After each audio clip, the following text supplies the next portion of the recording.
a nomadic church is what we started. We decided to start a community that every 3 months would meet in a new building. Now you're saying, Marlon, you set yourself up for failure. We went to barbecue restaurants. We went to art galleries. We were even so successful that we were invited by a local funeral home to have a worship gathering there. Of course, we said no. It just didn't fit. Didn't fit. We almost went, though. Every 3 months, we went to a new worship space. So we went to clubs and bars to do worship.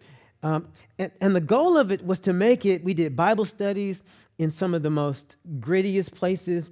We did worship in community gardens. And then after worship, helped to nurture those community gardens. We did a thing called the Dream Station, where we took an old dilapidated gas station that was created in the 30s and turned it into a space where people could not just come for worship on Sundays, but also we had these things called idea lounges, where people can come and share new ideas for new businesses and prospects that they wanted to do in the community. And so innovators met there and cross-pollinated.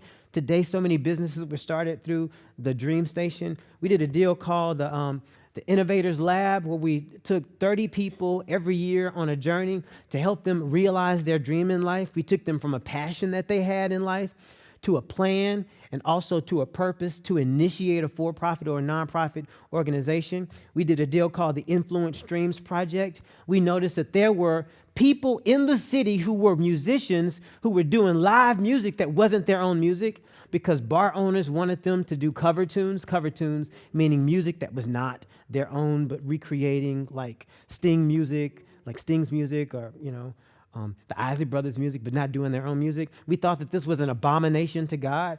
How can you be so uniquely, authentically gifted as a singer-songwriter, be singing and songwriting somebody else's song? Like, that was horrible.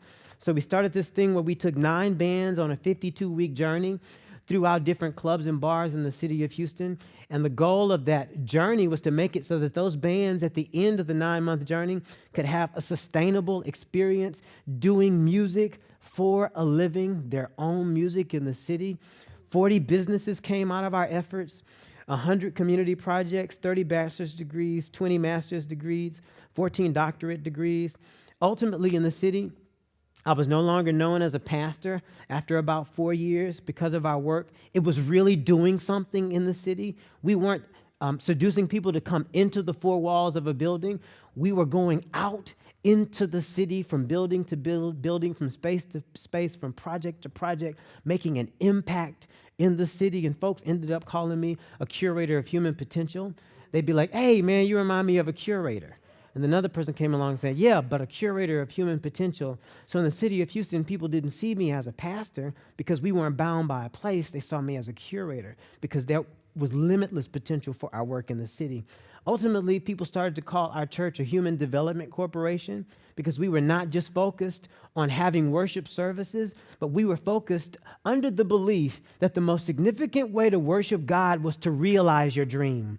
3 points in a poem, in a great sermon, and a great, great, great choir rendition is beautiful, and we celebrate it. However, when a person Monday through Saturday lives out God's mission in their life through their vocation, they create a synergy of passion and profession that prophetically speaks louder for what God means in the world without words than a Sunday sermon. So they called our church a human development corporation.